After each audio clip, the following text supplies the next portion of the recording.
ప్రముఖ పుణ్యక్షేత్రం ధర్మస్థలి జాతీయ స్థాయిలో చర్చనీయాంశంగా మారింది. ఈ క్షేత్రం పరిసరాల్లోని అడవిలో పెద్ద సంఖ్యలో మానవ అవశేషాలు బయటపడుతుండడం దిగ్భ్రాంతికి గురిచేస్తోంది. తవ్వకాలు జరుపుతున్న వారే భయంతో వణికిపోతుంటే పర్యవేక్షిస్తున్న పోలీసులు షాక్కు గురవుతున్నారు.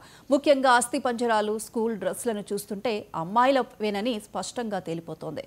మృతులకు చెందిన ఏటీఎంలు, మొబైల్ ఫోన్లు, ల్యాప్టాప్లు కూడా బయటపడినట్లు వస్తున్న వార్తలు దేశవ్యాప్తంగా దుమారం రేపుతున్నాయి.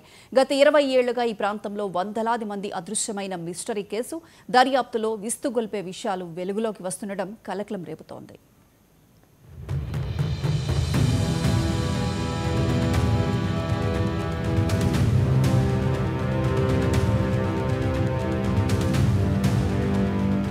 ధర్మస్థలం చుట్టుపక్కల గత 20 ఏళ్ల నుంచి ఇప్పటి వరకు 450 మిస్సింగ్ కేసులు నమోదైనా పోలీసులు ఎలాంటి దర్యాప్తు చేయకపోవడం ఆశ్చర్యం కలిగిస్తోంది. కొన్నేళ్ల కిందట స్థానిక ప్రజలు రోడ్డెక్కి ఆందోళన నిర్వహించారు. ఇప్పుడు 4 ఐపీఎస్ అధికారుల ఆధ్వర్యంలో ప్రత్యేక విచారణ జరుపుతున్నా గతంలో గొంతెత్తి ఆందోళనలు దిగిన వారు ఇప్పుడు పోలీసులను కలవడానికి ఇష్టపడడం లేదు. కర్ణాటక నుంచి గోవాకు వెళ్లే మార్గంలో ఉన్న ధర్మస్థల పుణ్యక్షేత్రానికి రోజు వేలాది మంది భక్తులు వస్తుంటారు. అయ్యప్ప స్వామి మాల వేసుకుని భక్తులతో పాటు సముద్ర తీరం కూడా కొన్నేళ్లుగా సందర్శకుల రద్దీ అంతకంతకు పెరుగుతూనే ఉంది.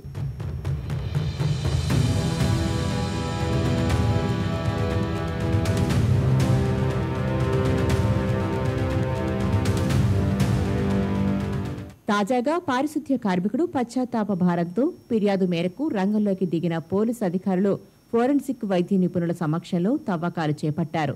రోజురోజుకు పెద్ద సంఖ్యలోనే మానవ అవశేషాలు బయటపడుతుండడం చూసి దర్యాప్తు అధికారులకు నోరు పెగలని పరిస్థితి కనిపిస్తోంది. మహిళలు, ముఖ్యంగా టీనేజీ వయసులోని అమ్మాయిలను అత్యాచారం చేసి దారుణంగా హింసించి మరీ చంపేశారన్న అనుమానాలు గుప్పుమంటున్నాయి.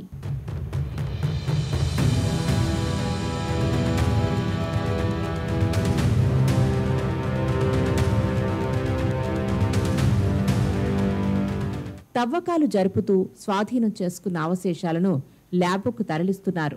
ధర్మస్థల క్షేత్రం చుట్టుపక్కల ఆయుర్వేద, మెడికల్ కాలేజీలు కూడా ఉండడంతో విద్యార్థులు అదృశ్యమవుతున్న ఘటనలు పెరిగాయి. అటవీ ప్రాంతంలోని ధర్మస్థల క్షేత్రం పర్యాటక ప్రాంతంగా వేగంగా అభివృద్ధి చెందిన మిస్సింగ్ కేసులు, అనుమానాస్పద మరణాలు కూడా పెరిగాయి. ఇన్ని దారుణాలు జరుగుతుంటే ఇన్నేళ్లుగా తప్పిపోయిన వారిని గుర్తించి వారిని కుటుంబ సభ్యులకు అప్పగించే ప్రయత్నాలేవీ జరగకపోవడం ఆశ్చర్యం కలిగిస్తోంది.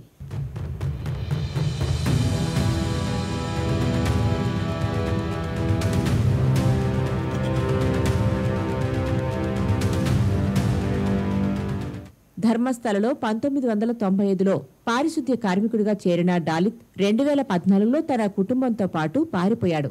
2012 అక్టోబర్ 10న ఓ మైనర్ అమ్మాయిపై అత్యాచారం చేసి హతమార్చిన ఘటన తర్వాత తన కుటుంబంలోని మహిళలను కూడా వదిలిపెట్టకపోవడంతో పారిశుద్ధ్య కార్మికుడు కుటుంబంతో సహా అదృశ్యమైపోయాడు. సౌజన్య మరణం స్థానికులను కలిచివేసింది. అనుమానాస్పద మరణాలు, అదృశ్యం కేసుల నిగ్గు తేల్చాలని డిమాండ్ చేస్తూ స్థానికులు రోడ్డెక్కి ఆందోళనలు చేశారు.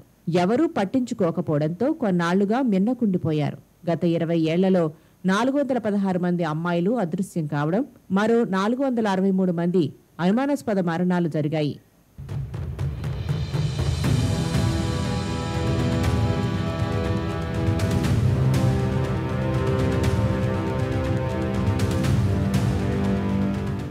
ప్రస్తుతం 62 ఏళ్ల వయసులో ఉన్న పారిశుద్ధ్య కార్మికుడు పాపభీతితో కుమిలిపోయాడు.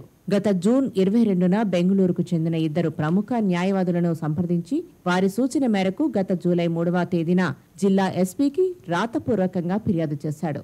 ఫోటోలతో ఆధారాలు అందించడంతో మరుసటి రోజే ధర్మస్థల పోలీస్ స్టేషన్లో క్రైమ్ నంబర్ 39 ఎఫ్ఐఆర్ బుక్ చేయడంతో దేశవ్యాప్తంగా సంచలనం రేపింది.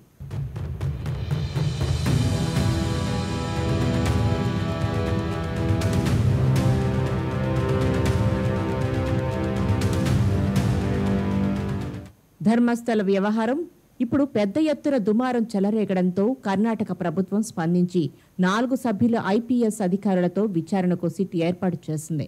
వెంటనే రంగంలోకి దిగిన సిట్ సాక్ష్యాన్ని వెంట పెట్టుకుని ధర్మస్థలలో శవాలను పూడ్చిపెట్టిన ప్రదేశాల గుర్తింపు చేపట్టారు. మొత్తం 13 ప్రదేశాలు గుర్తించి తవ్వకాలు చేస్తున్నారు. 6వ ప్రదేశంలో 5-6 మందిని ఒకేసారి పూడ్చిపెట్టిన ఆనవాళ్లు బయటపడ్డాయి. ఏటీఎం, పాన్ కార్డులు, స్కూల్ యూనిఫామ్లు కూడా లభించాయి.